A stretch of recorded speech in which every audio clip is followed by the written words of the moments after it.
ጤና ይስጥልኝ። የለተሰኞ ሐምሌ 27 2018 ዓ.ም የዋዜማ ዕለታዊ አበይት ዜናዎችን ይዘን ቀርበናል። አብራችሁን ቆዩ።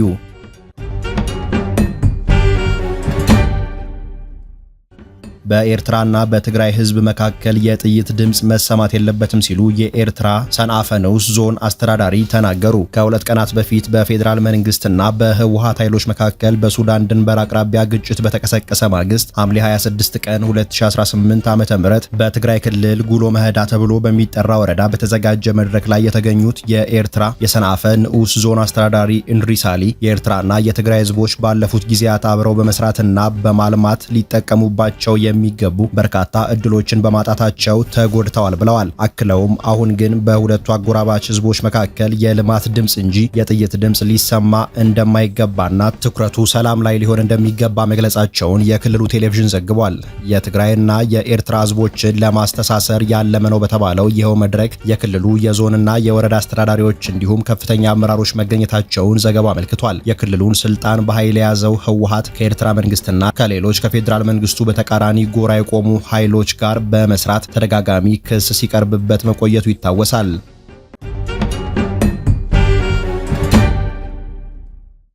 የቀድሞ የሰላም ሚኒስትር ዴኤታ ታዬ ደንዳ ጠበቃና የህግ ባለሙያው አበራ ንጉስ ዛሬ ሐምሌ 27 2018 ዓ.ም በፌዴራል ፖሊስ ቁጥጥር ስር መዋላቸውን ምንጮች ለዋዜማ ተናግረዋል። የፌዴራል ፖሊስ አባላት መሆናቸውን የሚገልጽ መታወቂያ የያዙ የጸጥታ ኃይሎች አበራን ጠዋት 1 ሰዓት ተኩል ገደማ ከመኖሪያ ቤታቸው እንደወሰዷቸው ምንጮች ገልጸዋል። የፖሊስ አባላቱ ጠበቃውን ከመኖሪያ ቤታቸው ሲወስዷቸው ሁለት የእጅ ስልኮቻቸውን አብረው ከመውሰድ ውጪ የቤት ብርበራና ፍተሻ አላደረጉም ተብሏል። የጸጥታ ኃይሎቹ አበራ በምን ጉዳይ እንደተጠረጠሩም ይሁን የትኛው ፖሊስ ጣቢያ እንደሚወስዷቸው አለመናገራቸውን ምንጮች ተናግረዋል። የአበራ ቤተሰቦች በበኩላቸው እስከ ዛሬ 10 ሰዓት ድረስ አበራ በየትኛው ፖሊስ ጣቢያ እንደታሰሩ በእርግጠኝነት ማወቅ እንዳልቻሉ ተናግረዋል። በዋናነት ለታዬ ጠበቃ በመሆን የሚታወቁት አበራ ከሌሎች ሰዎች ጋር በመሆን በምስረታ ሂደት ላይ ያለ የፖለቲካ ፓርቲ እያደራጁ እንደነበር ምንጮች ጠቁመዋል።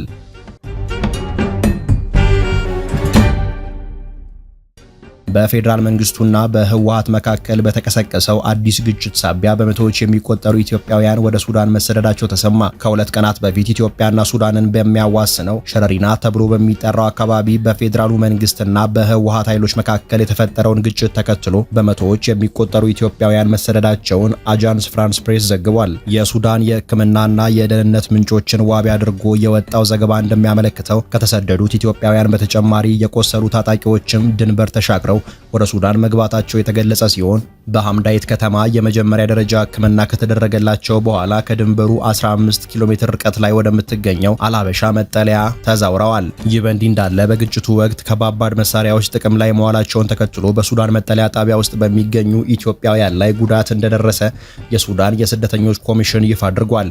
በዚህም ሳቢያ በርካታ ኢትዮጵያውያን ስደተኞች ለህልፈተ ህይወትና ለከባድ አካል ጉዳት መዳረጋቸው ተገልጧል።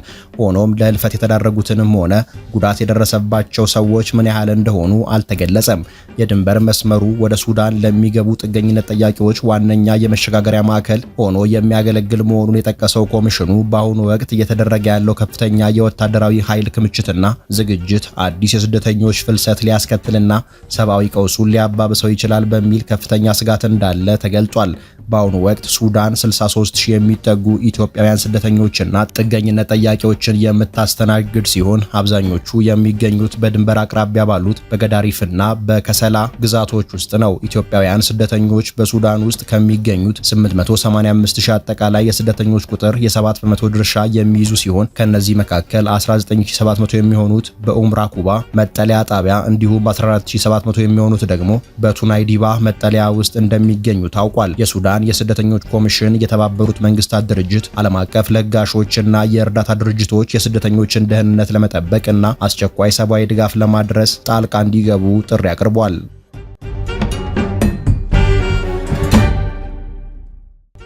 በአማራ ክልል ሰሜን ሸዋ ዞን ሞጃና ወረዳ በምትገኘው ደብረ ምጥማቅ ጻድቃኔ ቅድስት ማርያም ገዳም ዛሬ ሰኞ ረፋድ ላይ በተከሰተ ድንገተኛ የርዕደ መሬትና የመሬት መንሸራተት አደጋ የ14 ሰዎች ሕይወት አለፈ። በአደጋው በ5 ሰዎች ላይ ከፍተኛ እንዲሁም በ2 ሰዎች ላይ መለስተኛ የአካል ጉዳት መድረሱን የዞኑ አስተዳደር ገልጧል። አደጋው የተከሰተው ከፍተኛ ዝናብ መጣሉን ተከትሎ መሆኑን የገለጠው የዞኑ አስተዳደር ለጸበል፣ ለሱባኤና ለንግስ በዓል ከተለያዩ አቅጣጫዎች በገዳሙ በተገኙ ምዕመናን ላይ ጉዳት መድረሱን ጠቅሷል። የወረዳውን ዋና አስተዳዳሪ ጨምሮ የአመራር አካላት፣ የጸጥታ ኃይሎች፣ የሕክምና ባለሙያዎችና የአካባቢው ማህበረሰብ በተቀናጀ መልኩ የነፍስ አድንና የሕክምና እርዳታ ድጋፍ ማድረጋቸውን የዞኑ መንግስት ኮሚኒኬሽን ባሰራጨው መረጃ አስነብቧል።